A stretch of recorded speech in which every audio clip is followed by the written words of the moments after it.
দেখো, জীবন মানেই তো যুদ্ধ, তাই না? প্রতিদিনই কাজকর্ম করতেই হয়। বাজারে গেলাম আজকে।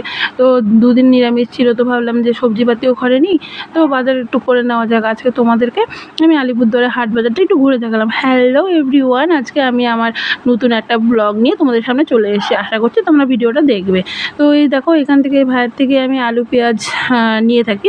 তো যেহেতু আমি ছোটো থেকে বাজার করি, তো বাজারে কোথায় কোন জায়গায় একটু কম দামে পাওয়া যায় সব কিছু আমার জানা আছে। তো তারপর বাজার থেকে এসে জ্যামে পড়ে গেছিলাম, তো একটু দেরি হলো। বাড়িতে এসে মাছের মধ্যে কিছুটা ডিম ছিল, তো মাছের ডিম খেতে না আমি খুব ভালোবাসি।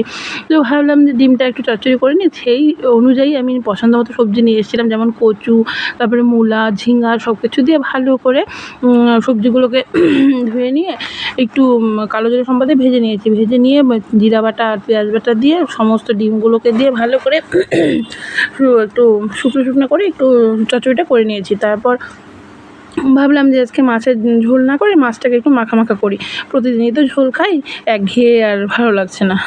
তো অ্যাকচুয়ালি না, আমার আজকে বাটা মাছ পেয়েছিলাম, কিন্তু ওই যে আমার ছেলে খায় না, অন্য কোনো মাছ সে খাবে না। চিংড়ি মাছ পেয়েছিলাম, কিন্তু সে রুই কাতল ছাড়া অন্য কোনো মাছ খাবে না। আর বারবার ভাগে রান্না অত করতেই ইচ্ছা করে না।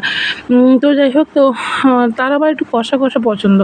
তো আমি মাছ লেজের থেকে আনি, সমস্ত মাছগুলোকেও একটু দই দিয়ে করে নিলাম।